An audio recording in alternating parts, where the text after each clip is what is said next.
So basically, what we had the idea just to do this to kind of do something productive for everybody, something that we can learn from, and have a, a good experience with it, and then start applying it as we do the jumps. It's mostly we wanted to talk about safety, during the angle jumps, as well as things to consider when you're putting together a jump like this, by yourself once you go back to your home drop zone or whatever you're jumping, because what we've seen a lot, that people come to these camps, and then once they go back to the drop zone, obviously you want to keep practicing what we're learning here. And it's we found a lot of problems with like people tracking in the wrong direction, going on under another group on top of another group. These guys know a little bit about that. Cool.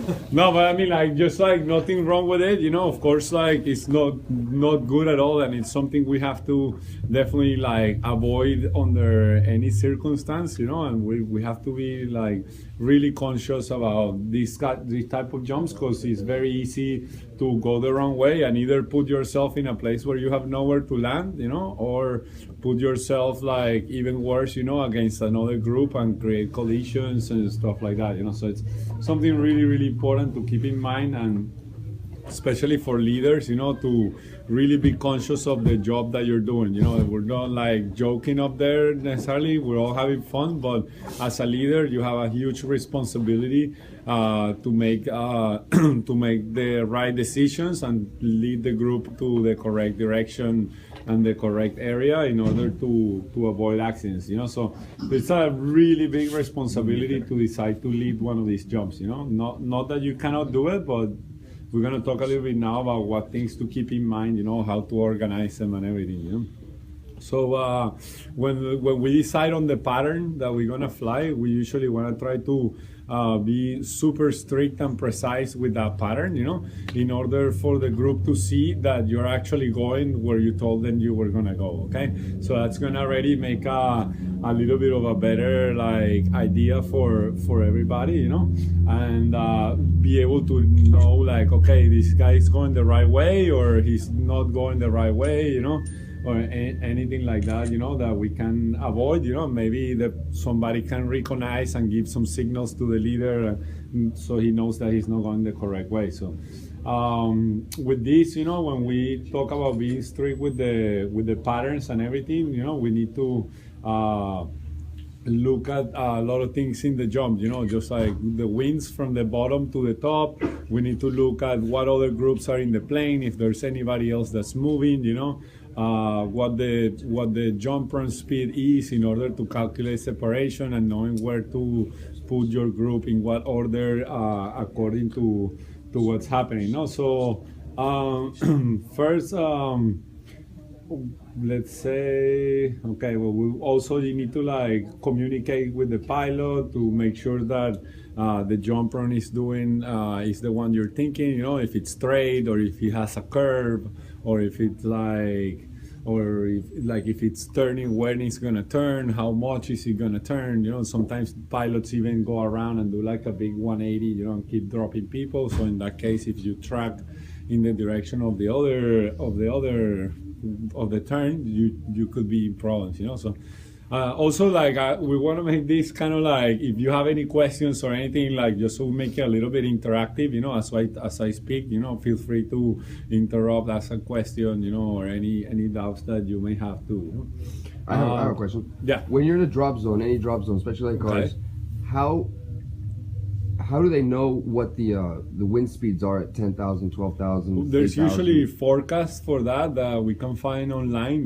There's applications. There's also online websites where you can go and check. Like, usually aviation websites will tell you the speed and direction of the winds at the different altitudes. Usually here, most of them start from like 3 grand and go to like a 3, 6, 9, 12, 15, 18. That's where they change every 3,000. And well, like, not necessarily, Right. but that's usually the ones they give you in order to figure out what the winds are doing, and kind of be able to decide, okay, if the jump run's going this way and then the opening altitude, the winds are coming from this way, then maybe I'm better enough going to this side of the jump run instead of going this one that the winds are going to push me away, or stuff like that you can keep in consideration in order to make your pattern more precise, you know. And in a jump run with a lot of wind, are you always going against the wind in the run? Well, the plane is usually going against the wind, you know, against the altitude wind in order to make the jump run speed a little bit slower, you know. So yeah, that's also super important to think about, because a lot of times we like to go first, you know, and we'll say like if that's a jump run going this way, you know, and then say we exit first, and go like do a pattern kind of like this, and say come back here to open, say a little bit behind where we exited. In a day with high winds and maybe with like a belly, especially belly formations that are like bigger than 5-6 people, you know, that are staying together, they tend to drift really fast when the winds are strong, and sometimes even as fast or faster than we're actually tracking, you know. So it's in that case, that pattern, which in a normal condition would be really good, it wouldn't work because you may have those belly flyers fall on top of you, you know.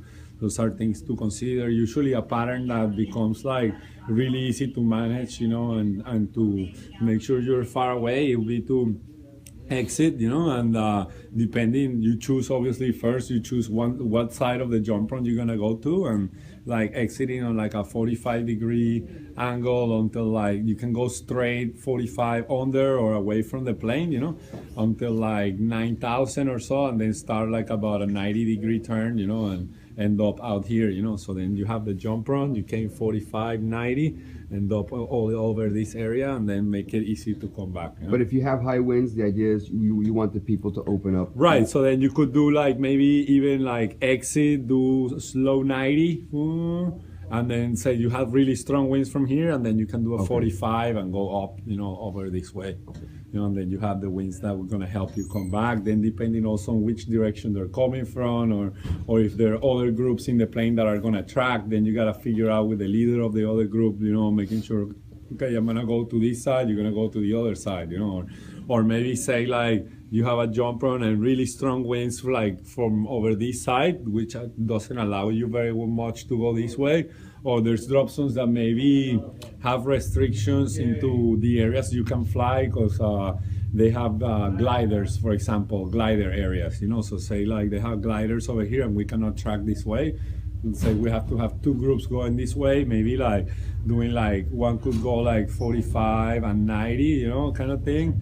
The other one could exit like with a few groups in between, you know, and then exit like 90 and 45 to the other side, you know? So they kind of like splitting off to like both exiting to the same side, but then splitting and going like away from each other basically, and then ending both on the same side of the run of the jump run in order to come back, you know. And one thing that the first group cannot go like this, and the second one like this, you know, so they don't cross. Like the first group has to go this way, and the second group. Exactly. And that's my last question. When you get advanced into angle and you have 2 groups, I've seen videos of 2 groups coming in together and then leaving. Oh, yeah. Is that, do you do that often, or is that just special jumps? Well, yeah, I think that's like more special stuff, you know, when For you get video. like a really good group of really good flyers, then you can have 2 leaders and like exit everybody together, each part of the group following their leader, you know. But the leaders are worrying about getting together. Everybody's just focused on their leader, Right. And then the leaders are sort of high, you know, still 8,000 feet, 7,000 feet split off and go away from each other. Okay. But then you gotta also make sure that you're not going this way and you're gonna go away like this, and then have somebody end up Tracking under together. the Right. under the line of flight Right. of the plane, you know, that where there's other groups exiting after, you know. So really have to make sure that it goes like this and then out this way. So that's why like a little bit of what we were talking before, that it's like a really big responsibility to lead a moving jump, because there's a lot of things that you gotta keep in mind, you know, especially once you're jumping with bigger planes, you know, and where there's a lot more people, and you know, like it becomes like a lot more complicated.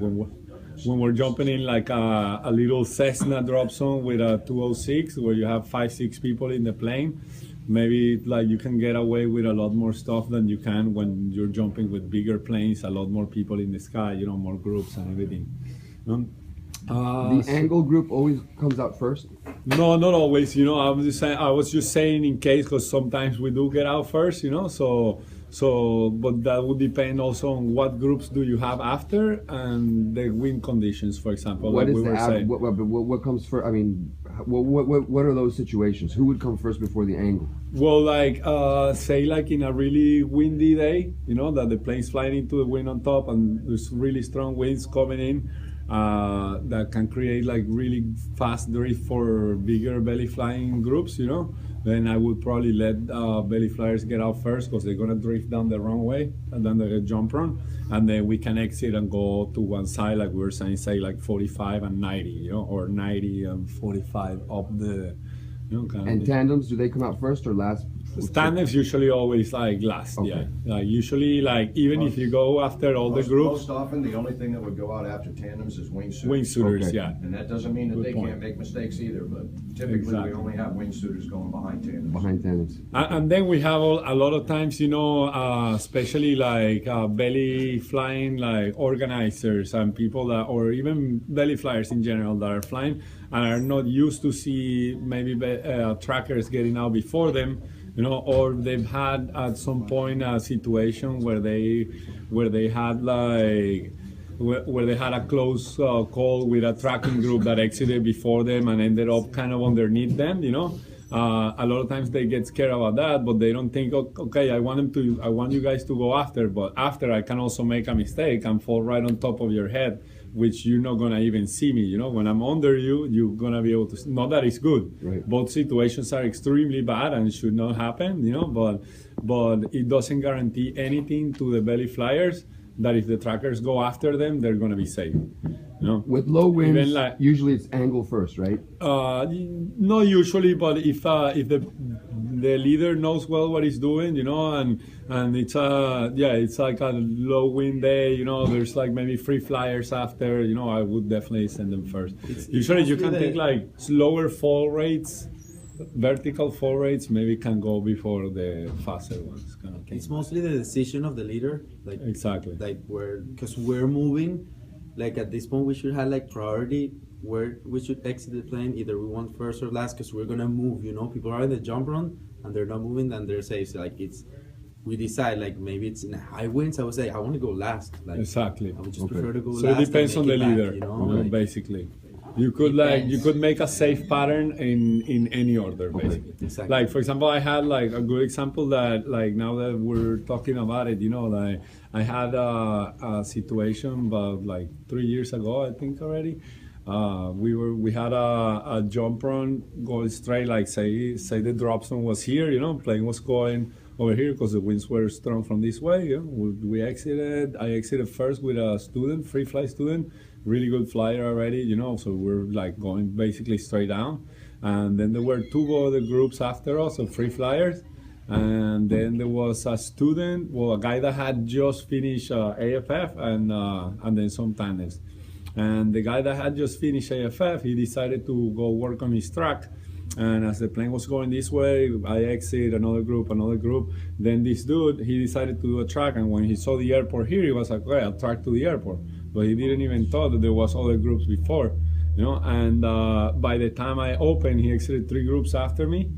By the time I opened, he crashed into my canopy, you know, like open like from here to the wall, you know, and still with the slider halfway down, hit me. You know, and that's like a person that just finished AFF, had a really, really poor tracking position, you know, like, so it was not a good tracker, you know, at all. And it went over 2 groups and fell right on top of me. You know, so that comes to say, you know, how quick and like that you don't need a very long going the wrong way to create an accident, you know, like it's enough with like 5 to 10 seconds going the wrong way because you got distracted giving a high five to a friend or looking at one that got a little bit behind or something, you went the wrong way, or trying to help somebody and not realizing the way you took. Like in very, very few times you can end up in a very bad place. And you what know? happened? My lines caught one of his cells, like the end cell. I went on a line twist and was able to get it out. Nothing happened to my gear. It was super lucky, you know, like. And what happened to him? He landed the canopy with one cell less. It was a huge canopy. Also, he was still pretty much a student, you know. And yeah, But did it they was fun. collide and you just bounced off, or you, I was a little bit higher than him, so basically his end cell hit my lines here, and so his body was lower than mine too. So our bodies didn't hit or anything, but for a little bit it could have been a lot worse, no? So it's like it takes like also like for example people practicing head down, especially solos, you know, head down or even head up, you know. You can like not even knowing, thinking that you're going straight down, you're cruising, you know. And also happened to me once. We're doing jump from here. I exited with a tracking group. I was planning to do like 45, 90, and then kind of come back a little bit to behind where we exited. And the guy that exited after us was practicing head down, and luckily because like I'm already like after doing so many tracking dives, I keep picking at the plane when I know I have people like that after, and I saw him exit and he was just like tracking back, you know, from jump from was going that way. He was going this way super fast. He thought he was completely head down, so he held it the whole time. And thank God that I saw him, then I veered off the tracking and took it away from the jump rope, because otherwise he would have been like right on top of us, you know. So head down solos, seat solos, you know, and stuff like that are usually a very bad thing. You know, like, so unless like that person is aware of what they need to do in, like for example, say like jump runs going this way, that person should be focused on a reference over there, you know, or over there. So in case we're moving away from jump run, no? Right. Or as much away from jump run as possible. And as soon as that person loses a reference, should transition to a position where they're comfortable, find the reference again, and try again. You know, because a lot of times just people try their focus and I have to hold it, you know, and then like that ends up putting you maybe in a really bad part. And even a head up, you know, sitting, you end up with the chest forward a little bit, starts hitting you, you can move a lot, really, really fast, you know.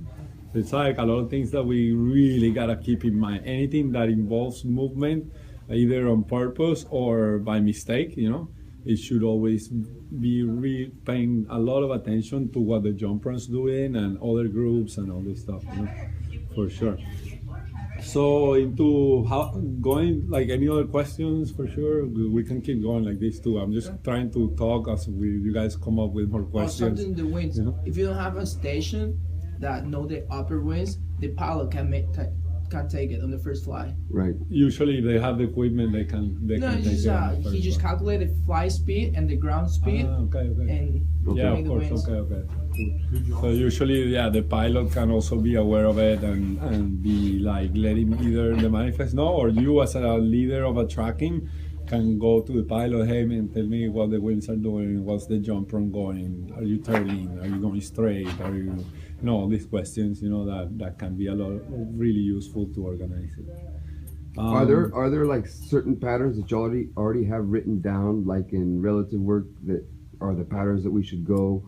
Are there certain diagrams? That, Usually, like like I was saying, usually one of the patterns that I think works really well, and it works like almost on any exit order. You know, obviously the direction that you take it to what side and stuff is going to depend on winds, on the particular DC that you're jumping, or anything like that. You know, but usually exiting the plane, you know, you can focus like on going straight with the plane for like 3 seconds or so, and then start a slow 45-degree turn to one side, you know, to either side under the plane. So we have like the plane going like, so if like plane going this way, you know, boom, and then you exit whatever order, you know, say you exit here, you know, we can go like 45 degrees, you know, 45 degrees until like, I don't know, 9,000 feet or so, and then do a 90.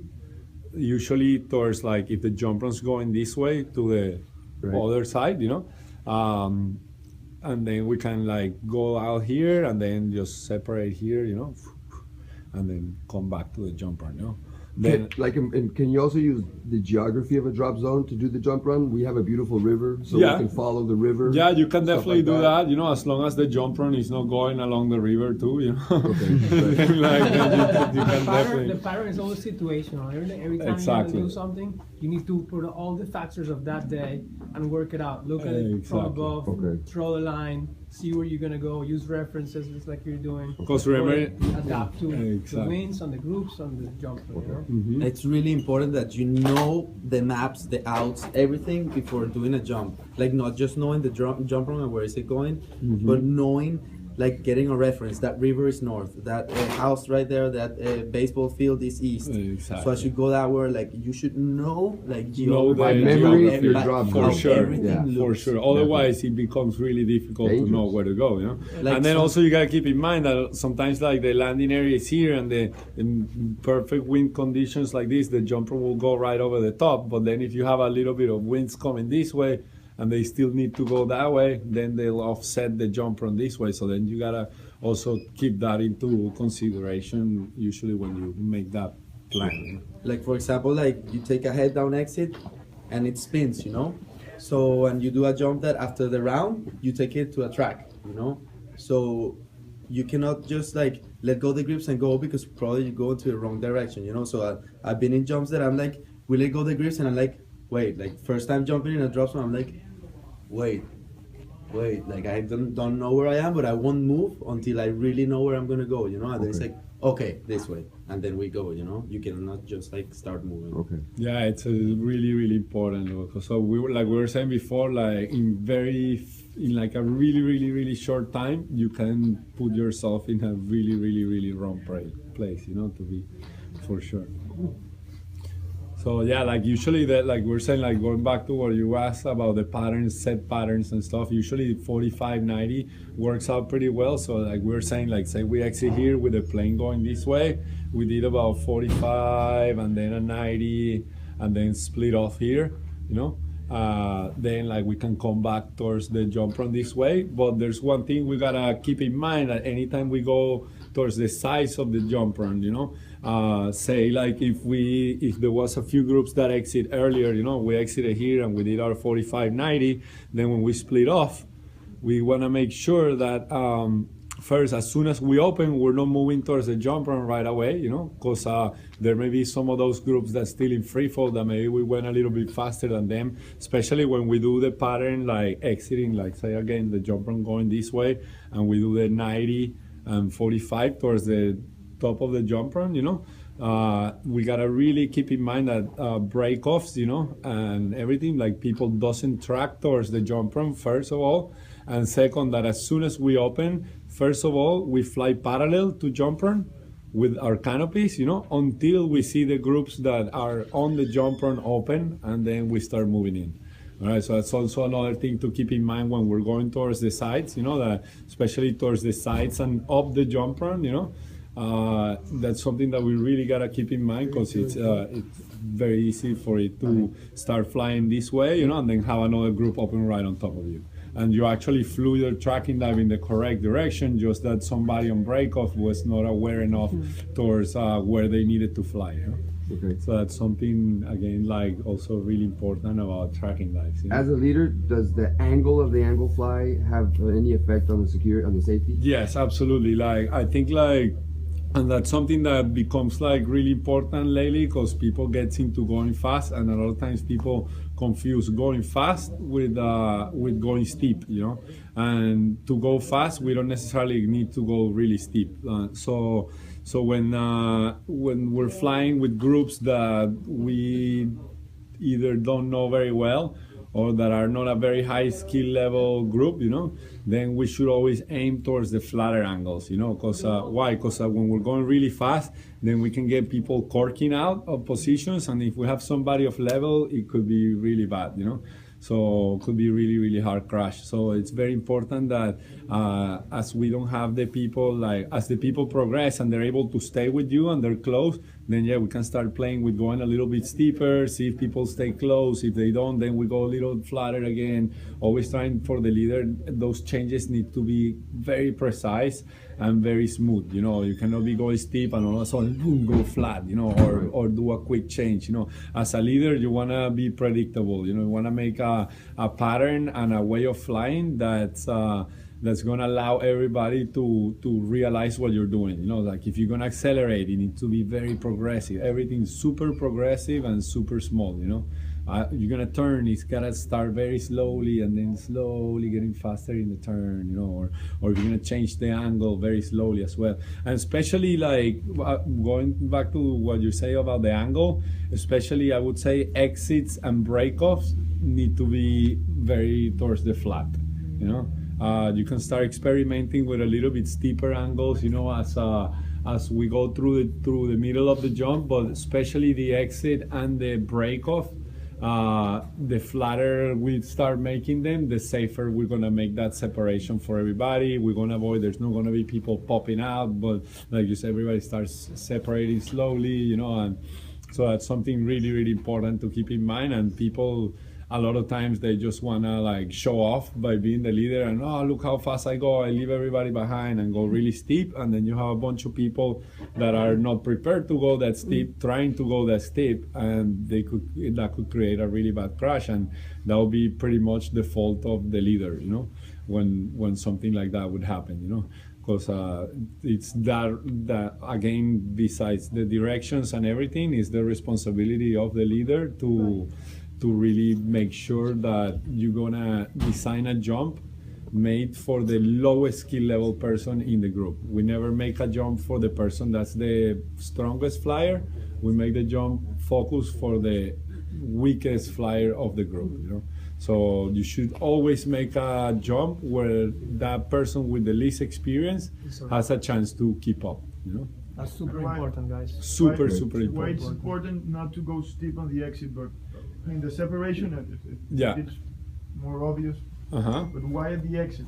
Well, in the exit, mainly because like if you exit really steep, you know, and you're exiting with people that are not like already very proficient at it, you know, they're not gonna be able to exit that steep, and you're gonna create a lot of separation on the exit, which is gonna create like anxious and stuff for the people that are staying behind, and they're like, okay, I need to go faster, and then start trying to go faster than they're actually in control. You know, we should never go faster than we feel in control. Is there a minimum That's of groups and a maximum? Then yeah, I guess that will depend also on the experience of the experience level of the jump. You know, for us, you know, lately what we've been focusing, a lot of the reason of these camps and everything is because we really want to focus on working with people in smaller groups and be able to be repetitive with that group. You know, like that group to get to know each other, and also to get the inputs of a coach. You know, to be able to learn the most possible. You know, the smaller the group, the more you're gonna learn, you know, and the more you're gonna be able to push the people in the jump. The bigger the jump, the more standard, more slow, more flat, more easy you gotta go, because then there's a lot more chance of people getting into each other's airspace, you know, or you know, stuff like that. So usually the smaller the groups, the better, I would say. Well, 4 would be like the good number? Yeah, it depends on the skill level. If it's people that's starting, you know, I would even do like 2. Okay. You know, 2 like, and the leader, or no, 1 and the leader? like yeah, 1 and the leader, you know, and then when they already can keep a little bit of like stability, then you can do 2. You know, start with really flat jumps, you know, where people can be in really good control. Once they start getting on level and being there, then we start playing with a little bit more angles and like steeper jumps, you know, little by little. You know, you can go slowly, a little bit steeper, and right away start slowly pulling away again. So you can start like getting people to learn it. But the most important is to, like, for sure for the leader to be super smooth, you know, on every change, and super aware of directions, you know, in general. Chris, and you asked also how many groups, like tracking groups, should be on a plane? Man, depends. If they like, On the I would experience of the do it leader.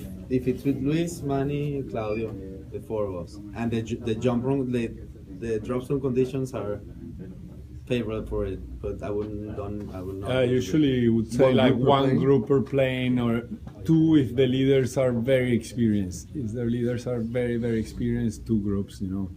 And usually we're doing that like a maximum of two groups per plane. You know. Sometimes in some of our camps, you know, we've done like three, but then it's always like Richard saying, you know, it's always between us or coaches that we bring from specifically for this that are extremely experienced, you know, and we know that we're gonna do precisely the pattern that we talked about and be able to separate them in a way that we can get away with doing three. But three groups is already like too, I would say like a lot, too much, you know, for one jump. Any other questions around? How do you decide whether to end up upwind or downwind of the landing area?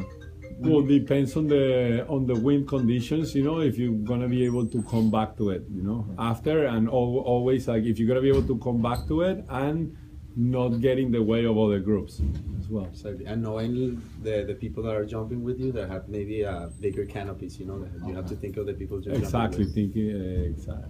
Very important. Thinking about like we said, a good rule is to always make your jumps for like the lowest skill level person in the group. You know, That if means you do that, canopy, flying. yeah, if you do that, it's gonna always be safe already to start like that. You know, because then like if the lowest skill level person can be there, that means that all the other ones should be safe. You know, so then you're gonna be safe.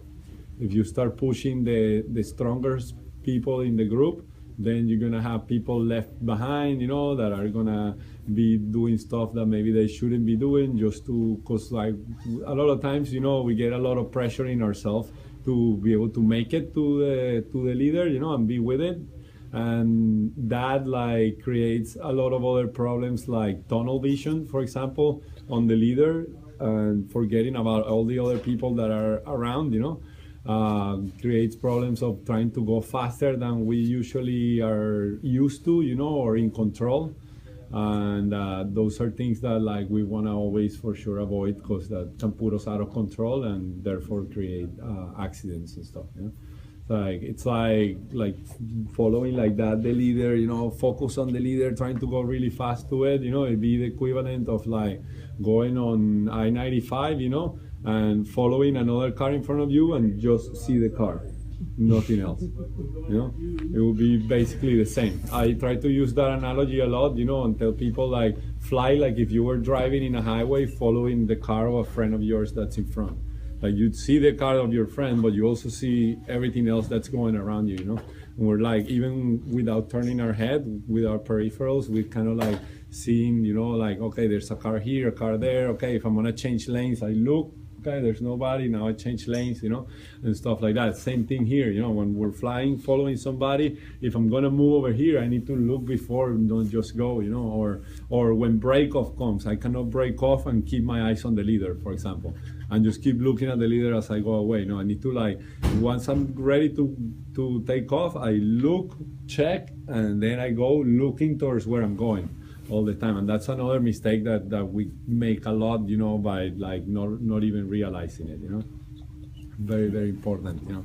We always look where we're going, you know, before deciding to go in that direction, you know. So we'll talk about this, yeah. Remember, if you get questions, Is there going when you get better in angle flying, what is Uh-huh. the perfect distance between one person and another person? Arm's length away or something like that? Less. Doesn't matter. Less? Yeah. Okay. Like as close as you can be. Okay. You know, like As long as you can get air. yeah, exactly. As long as you're not verbalizing the other person or getting yourself verbal by that person, you know. Depends a lot That's also something in the really angle and the speed of the jump, you know, it changes a Exactly. lot. Like if you're going steep and fast, for sure you're gonna be able to get a lot closer together than if you're going flatter and maybe a little bit slower, you know. The levels will affect a lot also depending on the angle of the jump. We're gonna want to use a little bit of different levels depending on the angle and the speed to be able to get really close to each other. Yeah, then for sure, yeah. For sure, the speed, yeah. Like the proximity also comes with like with like flying your line clean, flying like be able to stay on level all the time, and once you're on level and you can fly your line clean, then it's going to become easier and easier to get closer. And that's why we see a lot of times, we get like carried on like trying to get closer to the leader, and we forget about actually like, okay, no, let's actually get on level, make sure I'm staying on the one side, I'm staying on level, and now from there I start approaching. A lot of times like I'm just desperate to get there, and I like create a lot of mistakes on the way that are like thinking that I'm taking a shortcut, but it's actually affecting me on how am I gonna get there. A lot of times like also like when we're talking about levels, there's something really important, that I like to mention a lot. Flying off level is not only bad for like for the look of the formation or for being close or far, you're also, first than anything, it's like it's very unsafe, because like say like you're flying on your belly following a leader back here and there's other people here, especially as the jumps start getting faster and steeper. When we get people falling out of the position, they go back, like flying back here, it will be the equivalent almost of doing like a head down jump and flying above the formation. Or a sit jump and flying above the formation. We all know that that's really bad, because if somebody loses the position, that's where they're gonna go, or if somebody has a premature deployment, that's where they're gonna go. Same with the back flyers. Flying back here, when you have more back flyers here, that can create all the same problems. As well as by flying off level, you're also putting yourself in all the burbles of everybody else, which make it harder for you to fly. And also you having a poor body position, because in order to see the leader when you're off level, then you gotta put your head in a different ways in order to see it, that are not gonna be the most efficient for you to get there. So a lot of times, like instead of focusing on getting there so much, we need to think, okay, let me go to level actually.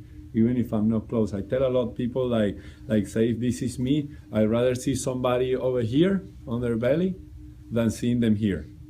I way better seeing them here than here, because here the person is actually thinking about what we're talking about, being on level, being on the right line and doing a good approach, safe approach on level, where we're not going to put ourselves in difficult situations or dangerous ones. Same for the back flyers. I'd rather see somebody here than see you here. For the same reasons, so like it's all about like creating the habit, so a lot of times, instead of worrying yourself so much about getting to the leader, we can think more about like doing the proper steps, getting to level. Once I'm on level, then I start thinking about approaching. And even if I'm not like super comfortable with approaching from here, if I stay on level in a place that I feel comfortable, that allows me to start thinking. You mean in the line? In the level line. Say like if you have like if you have a head down formation here, when we talk about levels in a head down formation, levels are a horizontal line, right? All right, as we start going in an angle, that level line goes with us, and starts getting diagonal as well with the angle, and like specifies the place where we need to be. So in order to be in that line, the higher I am, the more ahead I'm gonna be. And then same on the back, Then also it depends on the angle, because if we go like already to this angle, maybe that applies really well, almost perpendicular to the angle we're flying. But as we start getting flatter, then if we go here, then we're gonna be burbling this person, So either if it's another belly or another back flyer, we're gonna be creating a burble for that person in a really flat angle. So ideally we should be maybe a little bit more behind, So, but more or less the line goes like, perpendicular almost to the angle we're flying, except when we're flatter. I also use so this circle here, it's a formation, a belly, sit, or head down formation. And to approach this circle, everybody knows that you do this, correct? An L shape, you come down and then you come forward. That same principle applies to the formation that's going this way. Okay? Right. You come to the formation and come forward. You come to the formation and come forward. So just we're doing the same thing that we do belly, sit, or head down, but we're turning it in that angle. It's the same approach, man. The same approach, exactly. Exactly. So yeah, so always going back to what I was saying a little bit, it's like we rather see somebody that stays on level over here and maybe stays a little bit farther from the leader, but it's actually thinking about like, okay, how should I have my feet? You know, let me feel the wind in this part. Let me try what my head does or what my arms does. You know, so it's a lot of times instead of stressing ourselves out to get there, we should actually calm ourselves mentally so that we can focus on trying all this stuff, all these small little inputs that do everything, you know. So if I put myself over here, a little bit on the side here, I have a little bit of room to play and still kind of catch up when I do, you know. So I can try, okay, let me see what my feet do when I put more pressure or when I take the pressure off.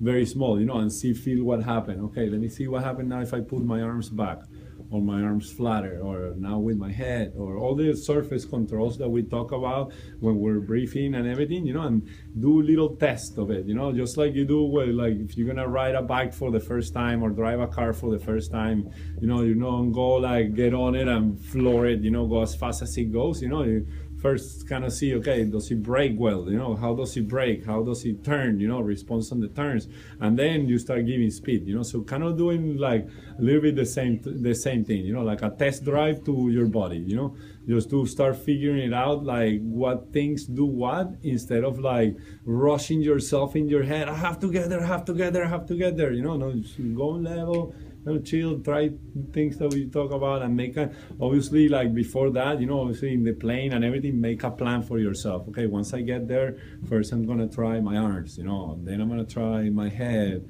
then I'm gonna try my hips or my feet, you know, like all the little things, you know, we can start like working with, you know, in order to get a feeling for what does what, you know, once we're flying. Mm-hmm.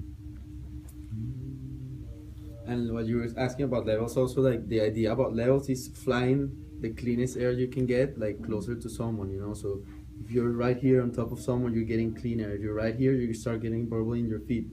Also, like if you're ahead on level, your body position will be fine because your head will be low. If you're a little behind, your head will move, you know. Like your body position, if you're following, you're on level, your body will turn, like, even if you don't want it to, your position will be good. And like for turns, you're already ahead. You know, like you're anticipating. If there's a turn, you're already ahead of the leader, you know. He's coming towards you. If you're behind, he makes a turn this way, you already lost. Like it's really hard to get there. Like it's when you see all these groups coming really close together, and I mean they're really close together, they're going really fast. It seems like they all move together. I mean, is it like inertia that they're moving together? Well, it's mostly like I know. I understand everyone's working. It's like the leader. You don't see the leader do is something, and then everyone else. Yeah, the leader made a plan and is keying the turns or keying the speed changes or keying everything, you know.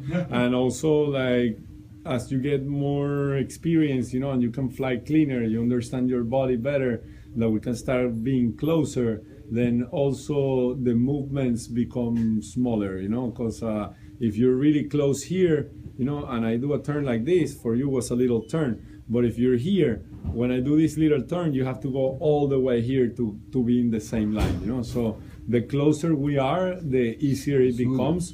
But obviously, in order to be close, we need to have a lot of basics already down, you know, and really understanding how our body works in the air, you know. Yeah. Really try to like concentrate on feeling the air on the different parts of your body, the pressures, you know, much like we do in the water, you know. When we move on the water, we don't think, we feel pressures, and by sort of like experience or instinct experience, you know, we manage to move, you know, in the water where we want to go.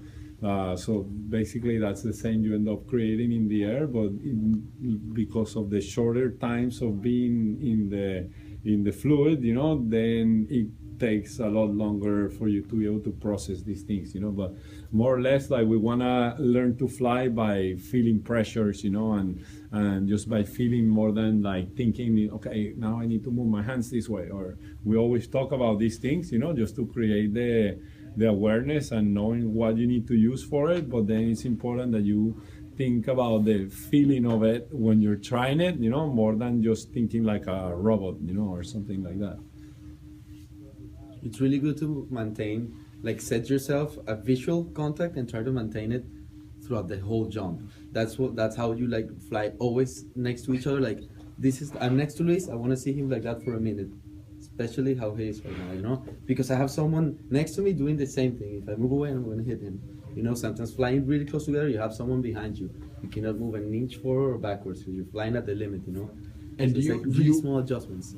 Are you aware of that person behind you as far as safety, or are you just concentrating on Luis? Oh, I know. I'm paying attention to everything. I'm like, oh, I cannot move backwards. I have someone, not just But one. how do you maybe see that three or person four. behind you? Well, I'm not just necessarily not look used to at it, but like from the plan, maybe you already know that Exactly. there's You gonna know be that someone. there's someone Or out if there. like you're You're following the gonna leader glance. and you're here next to the leader, and you know there's more people on the jump. There's for sure gotta be somebody behind you. No, so it's And if you turn just a little bit sideways, you get like a peripheral vision, you Also, know, so yeah. you know somebody here and more or less where he is and stuff. But your responsibility is to Luis, and his responsibility. no, and is to also you. everybody. No, No, no, also to everybody. everybody that he can Yeah. see on his peripherals or on their vision like this. You know, Like I have been in jumps that I want to maybe get to the leader and then go around and play, but I get to him and I know that people are behind me and now I cannot move. I have to stay there because I'm going to bother other people. I'll Okay. just stay here throughout the whole jump. Maybe there's no one behind you, but I would not want to take the risk if there's Yeah. someone or not. I'll just stay there to keep it safer, you know? And it's like the more you do it, you know, the more comfortable you get, and the more your vision starts opening up, you know. So that's why at the beginning, when you really need to put a lot of effort into this, you know, but then it starts becoming more like here in the ground. Like if I'm looking at her here, you know, without turning, I know there's people all over these ways, you know. Like I don't need to like look over here to see that there's somebody, you know. I know there's somebody there. You know, so that starts with the experience, starts opening up the more. But my everything. other question is, for example, when Manny tells John, "I want you here," and then he goes, "Chris, I want you next to John." Uh-huh. Is my reference John or Manny? Both. Both. Who do I work John, with? because you don't want to like cut his lot, you know, Right. and get on the way that he needs to be, you know. But then like you also need to look at the leader to see where he's going, no? Okay, but my partner in that jump that I want to see a whole minute is John. If that's what you Well, plan. depends, because like if it's like if Yeah, it's in the that's wrong place, then you're gonna be in the wrong place too, or you're just gonna come Like to you're, where you're your looking slot at you is. have a spot on his let's say his rig you're looking Right. at, but you still know what the leader is doing, you know. Okay. So you're focusing on him, but you have everything Exactly. in sight as well. Okay, but my working position. is Ideally, to be your close to slot him. is in reference to the leader. To the leader. Yeah. All right. So if this is the leader, John is here and you're here, then it doesn't mean that if John is not there that you're gonna get here. You gotta get in your And leave the slot slot. and leave that slot for him, for example. Right. But let's say if you're flying, if I'm here, John's here, and you're looking at me, then if John's moving or something, you're gonna get his air, you're gonna get burbled or something like that. That's what you want to keep him inside. That's your first subject or your first element to look, and then having the rest in peripheral or inside as well into consideration. Like But also, sometimes- you don't want to mess up your levels, you know, because he's off level, for Yeah. example. Exactly. That's what I was That gonna kind say. of things, you know, like so Like if there's- your slot is in reference to the leader, but you gotta respect that there may be somebody else on that other slot, so you don't want to get in there. So ideally, in the beginning, we usually start like by dividing, if this is the leader, dividing the formation in quadrants by one vertical line here and one horizontal line here, and we make like, so back flyers have either this quadrant or this one, and belly flyers have this one or this one, you know, and that's how we start like getting people to fly slots. You know, we first focus on flying inside a one quadrant, you know, so we're limited about going this way or this way, you know. So once we're able to stay in that quadrant, then we start picking more precise slots inside that quadrant, you know. So the first step for us will be like actually be able to have everybody on their quadrant. And once we have that, then we see like, okay, there's somebody that can stay here, somebody that could stay here, then I start giving specific slots, you know, but always keeping in mind also the quadrants, you know, and trying to do the best possible by doing the approach and everything inside your quadrant and breaking off towards where your quadrant is, you know, and all that stuff, you know. Usually, yeah, that could be really useful in the beginning, you know, before like really focusing on specific slots for each person or things like that. Does height, weight, age have anything to do with angle as far as ability? Well, ability, it's just practice, I would say. Huh? Like, But I don't know, say you have a huge person and a small person, does that affect anything in the formation? they're gonna Where you fly wanna in put them? different positions for sure, but if they're both experienced, you know, if they know what they're doing, they could probably stay there. Obviously, like if we have like a like skinny person and a bigger person, if we start going really flat, maybe the skinny person is gonna have like an advantage, you know. But as long as we keep like a decent angle, you know, not necessarily talking about steep, you know, but like a little bit of angle on it with the right technique, everybody can be on it, yeah, for sure. Heavy people for sure have to put more brakes. They're faulty, you know. Mainly affects the angle of the dangle, size, The angle of the dive. the dangle.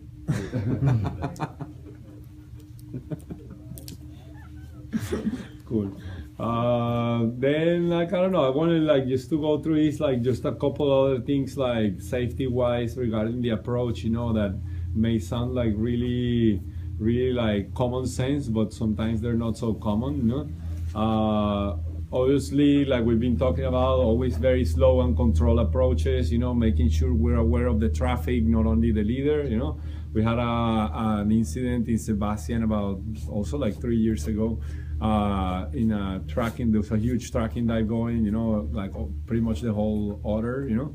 It's like 21 people or something like that going on the tracking dive during the invasion, the big boogie they have down there during New Year's. And some random guy was going to be the leader of it, and like I was looking at it, I was like not really happy with what was going on, and so I came in and I jumped into the load just to lead the tracking dive. I made a really big briefing, you know, talking about all the safety stuff, everything. We exited, and this dude that exited almost last, he started bombing down, like coming really fast, you know, to try to approach, you know, flying obviously out of his control speeds, you know, and not aware of traffic, just maybe trying to get to the leader. And he hit a girl that was coming down too and broke her femur. And like her husband was like, it's a super experienced AFF instructor. He caught her like, cause he saw the thing happen, you know, caught her, got her stable, make sure she was okay. They pulled whatever, and she ended up landing with a broken leg, you know, just because of somebody that was like this, focused on the leader and going faster than he was in control, you know.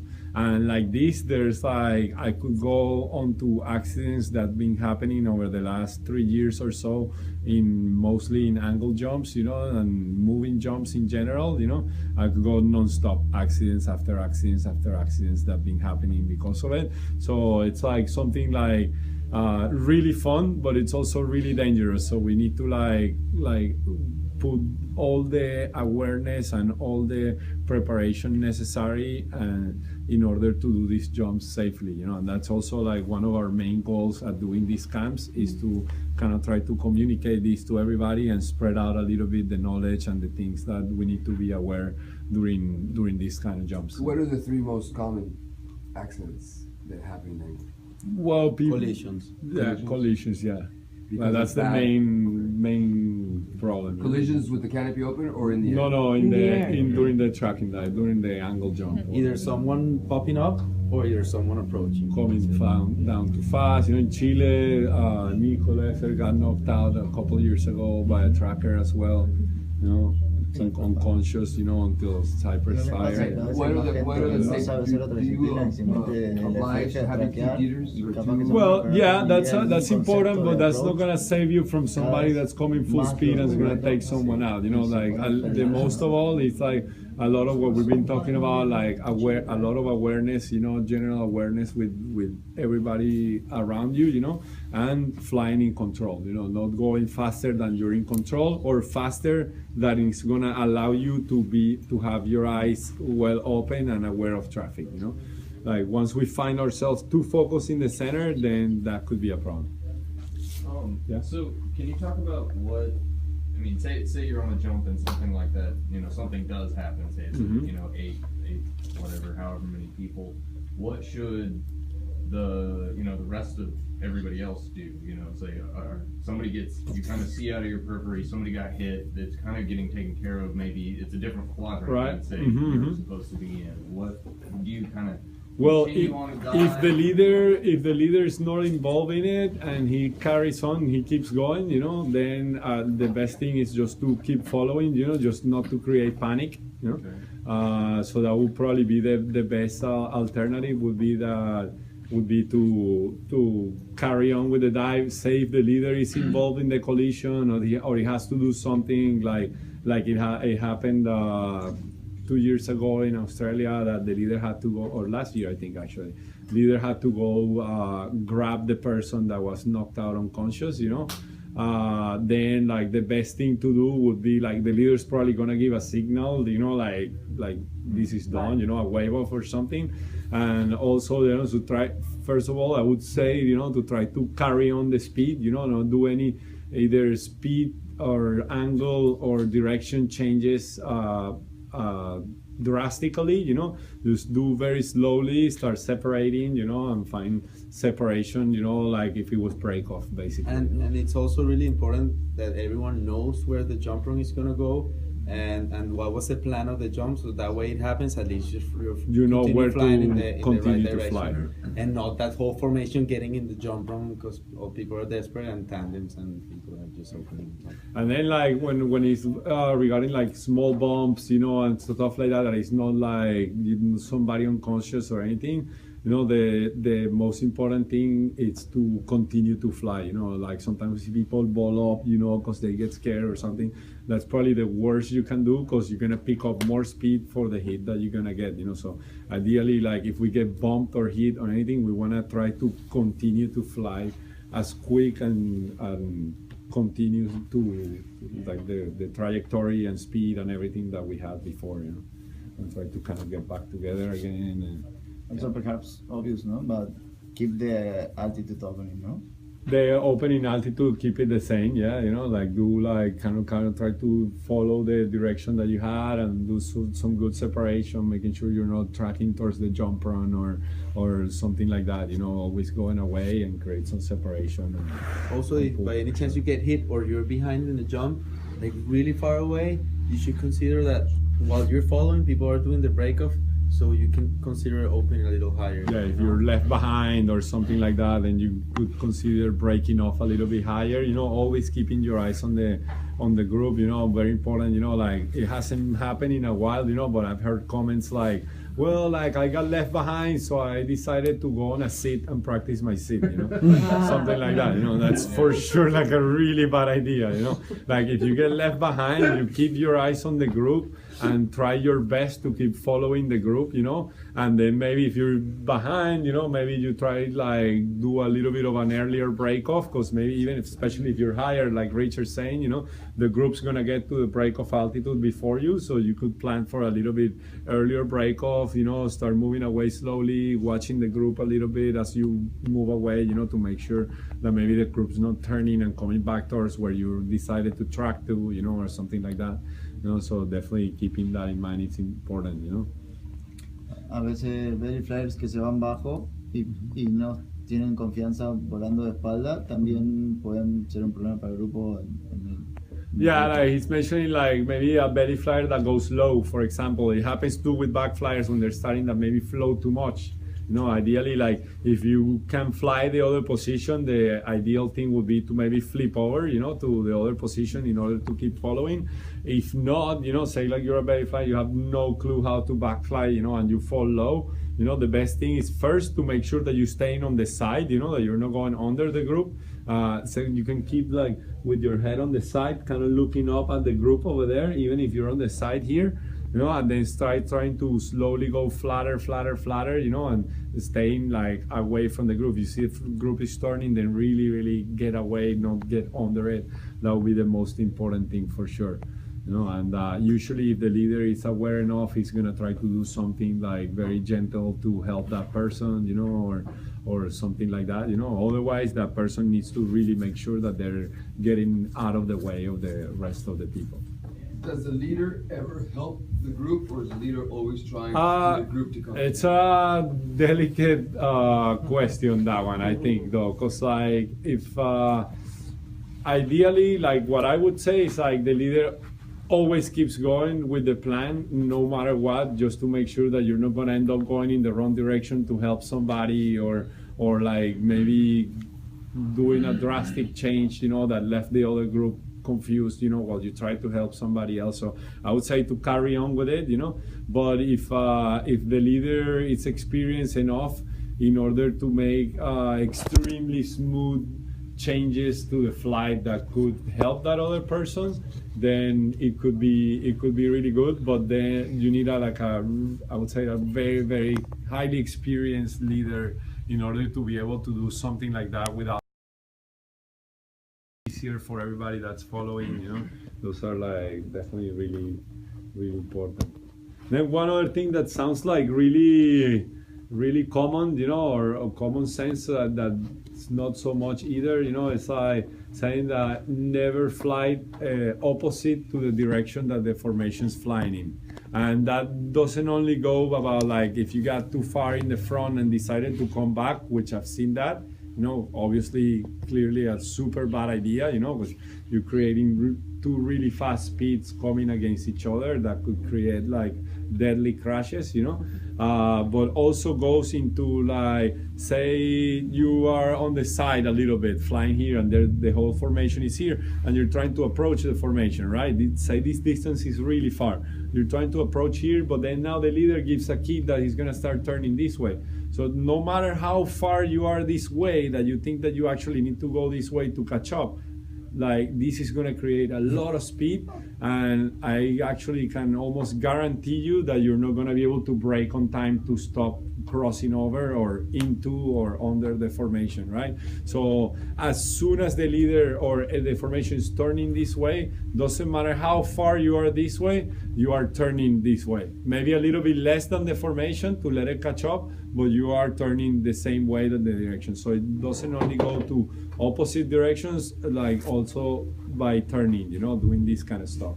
It's very, very important, and that's like the main cause of a lot of the crashes of people just crossing over or into actually the formation, which can be like really, really hard crashes. And also turning, and if you see that the formation is approaching fast, speed up as much as you can, so you can like exactly like, because you could be going the same direction and this will happen. And then like a lot of times the distances, especially when we're far, it seems like it's gonna take, like when we start trying to get there when we're far, it seems like it's gonna take a really long time, you know, but then like from 1 second to the next one, it's there, you know. At the beginning it seems like really far, and all of a sudden it's there, and you went past by it at 100 miles an hour, a little bit like too fast, you know.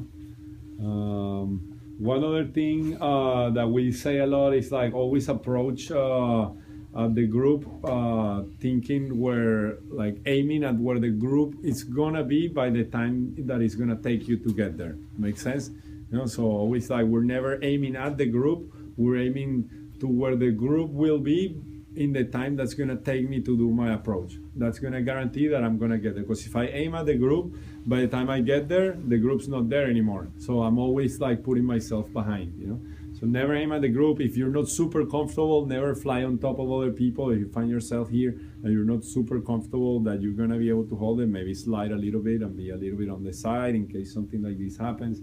You know, also dividing your approach in segments. It's also something that's gonna help a lot. You know, meaning like, say if I'm here, you know, and I need to approach, I don't wanna do this, you know, at once. You know, maybe I do this, stop, and make sure I'm keeping up.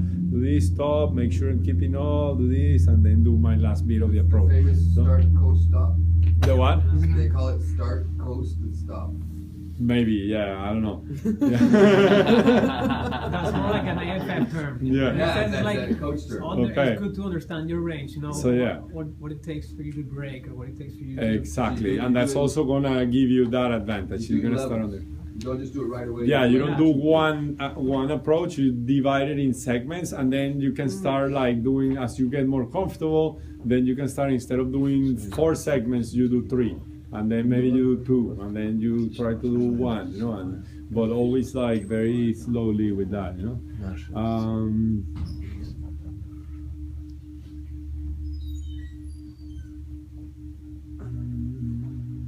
Let's see.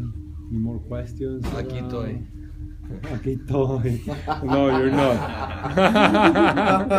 You were not 2 minutes ago. He was fighting. I can see you, man. You were like, Aquí estoy. aquí estoy. Okay, I think we kind of went through like kind of everything, you know, like Always get as close as you feel comfortable with, you know.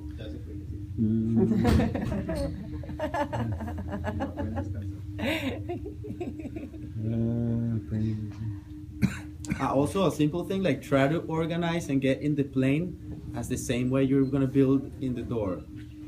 That way you don't lose too much time. Sometimes we lose too much time at the door, and there are other groups that end up opening really far away from the drop zone because we took a lot of time in the door. And the people that goes like next to the door, like do not, like if the door goes here, you're going front float. Like don't go like this because your main flap is gonna hit the door. It's very important, guys. It's really important that the rig always points to the middle. Towards the center of the door always. Like We've always. seen so many pins open in the last year or so from people robbing them and not being aware of the rigs in the door. Talking about break-offs, you know, we're almost like done, I think, with this. Talking about break-offs, plan the break-offs altitudes always according to the size of the group and to experience of the group, you know. So sometimes we need to make them a little bit higher, sometimes we can get away with going a little bit lower, you know, but like always make sure you plan them according first to the skill level and to the size of the group. When leaving the formation for break off, you know, no aggressive turns, you know, very slowly peel off in control, making sure we're looking on the direction that we're going, you know, no drastic direction changes. You know, we've seen like some back flyers like decide to turn around and go this way. Extremely bad idea, you know. We already had an accident like about 5 years ago now. Somebody following a leader left like this, and there was somebody else trying to catch up, crashed, 2 unconscious people, both cypresses fire, and so yeah, like very like no drastic direction changes, speed changes, angle changes, none of that. Always super progressive, super slow. Use that speed to create separation, you know. You Yeah. know, always use the speed that you have on the dive, not to slow down. Okay, I'm turning, slowing down. When you look and you decide you're turning everything, use that speed to get you flatter and flatter and flatter and Yeah, separation. and coming to that, there's a lot of times we see people, you know, they're following and they think break off comes and they want to get speed and they go steeper. Like we never go steeper on break off. From break off, we always go from the angle we're flying towards flatter, never to steeper. Okay, that's very important too, and that comes a lot with the confusion of steepness and speed. You know, When you have a big angle group in separation, do you also have people open at different altitudes? Maybe? No, not really. Usually, what we do is like we separate like if it's a big group, you know, maybe we'll do like plan separation higher, you know, obviously because it's a big group, and say like those that are within like an arm length of the leader stay until another 5 seconds or something like that. But it's very important that when we say that, people actually respect that, you know, that if you're within an arm length of the leader, you stay. If you're within an arm length and a nail, then you go. You know, that's extremely important too for people to respect this on breakoffs, you know. Very, very important. It's also very common to see people, as soon as they hear the 5,000 alarm, to stop flying and take a line. Yes, you know? very important.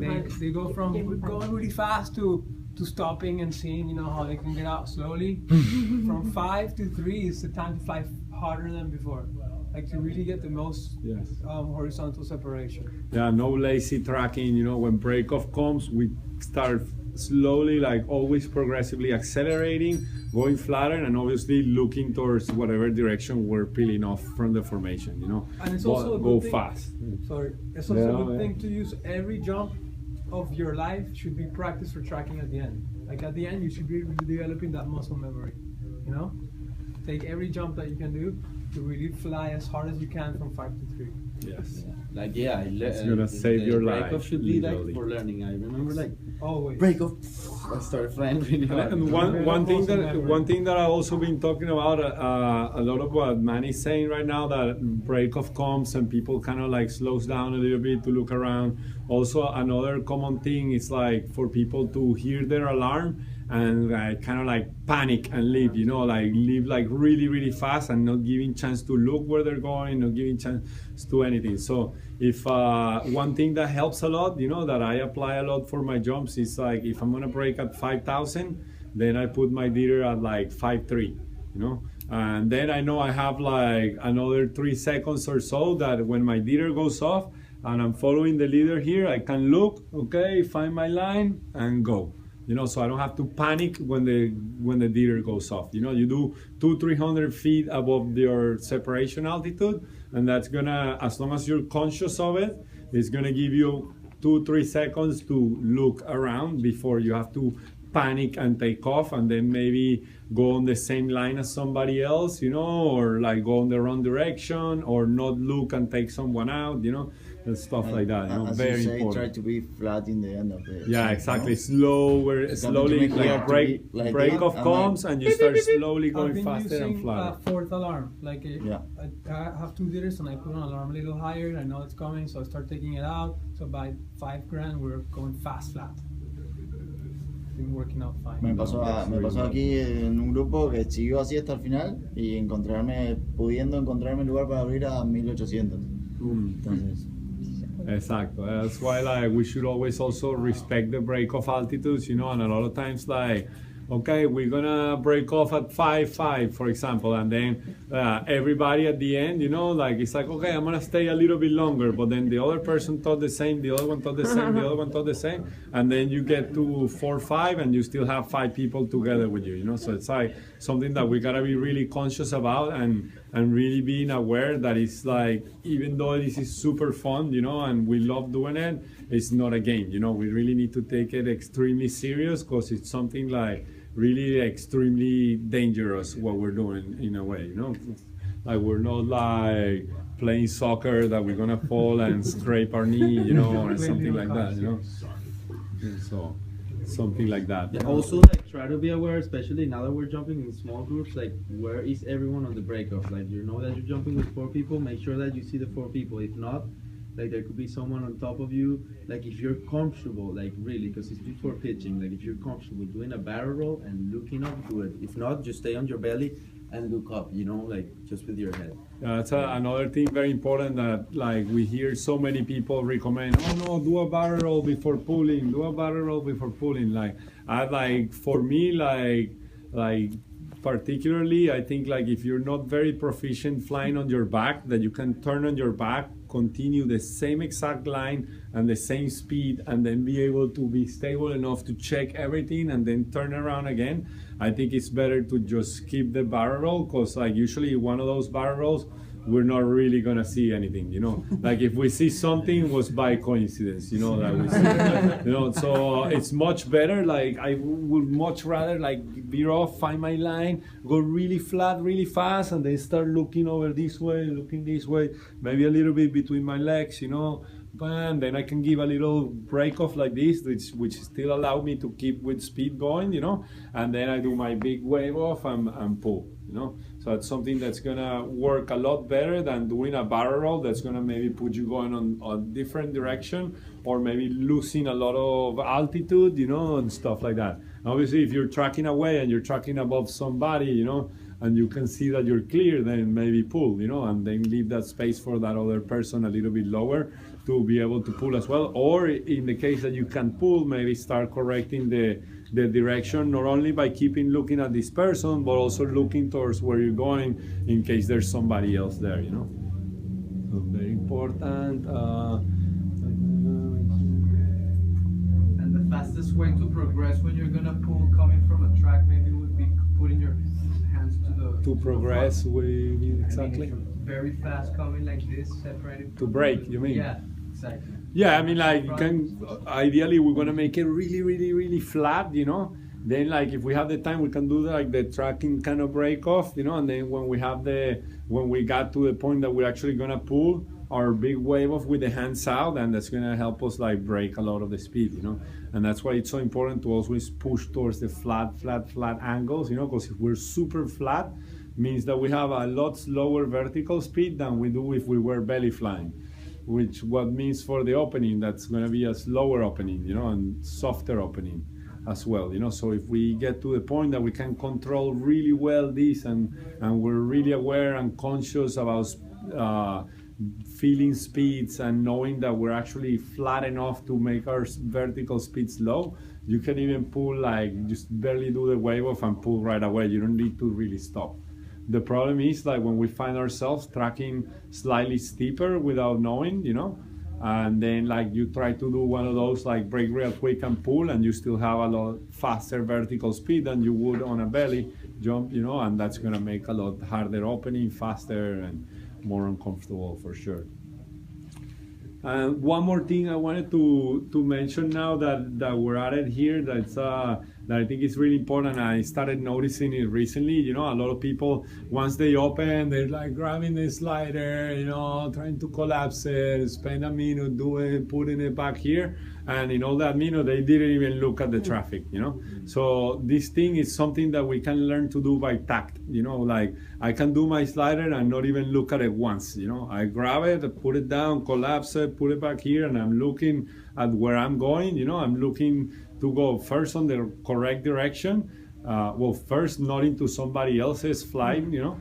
And second, in the right direction to either not get underneath the jump run before I need to, or in order to, you know, fly downwind and not be able to come back, you know, and stuff like that. So extremely important start. Like it's gonna take you a little bit, of course, at the beginning to learn to do it just by touching, but you'll see like after 20, 30, 50 jumps, you know, you're just gonna do it like without looking, you know, going exactly to the right place, you know, doing your things, you know, and already having the muscle memory, you know, to do it without having to look at it and waste time looking here when there could be somebody coming at you, you know.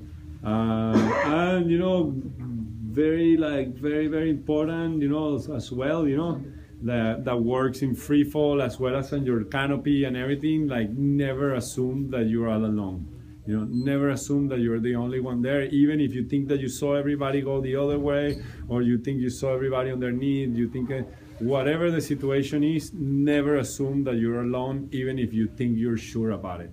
You know, always with the eyes open, like free fall and canopy and everything, looking around, like always thinking that there's somebody coming at you, you know. And that's gonna keep you aware and sharp and on your game for sure. I don't know if there's any other questions or anybody wants to add anything. You know, I think I'm done. No. So I'm kind of like through everything, but yeah. Cool. Yeah, guys, thank you, man. Well, hopefully we can get to do something. Are you gonna send any information through email, like what you just read, so you can? I don't have it like that well organized, but like if for those that are interested, if you send me a message, you know, like you can write me at luis@teamflyforlife.com, and I can send you some of it. I'll organize it a little bit and I can send it over. For example, incident reports. A lot of people they learn from yeah, totally. Is there any huge incident report amplifying? I don't know, like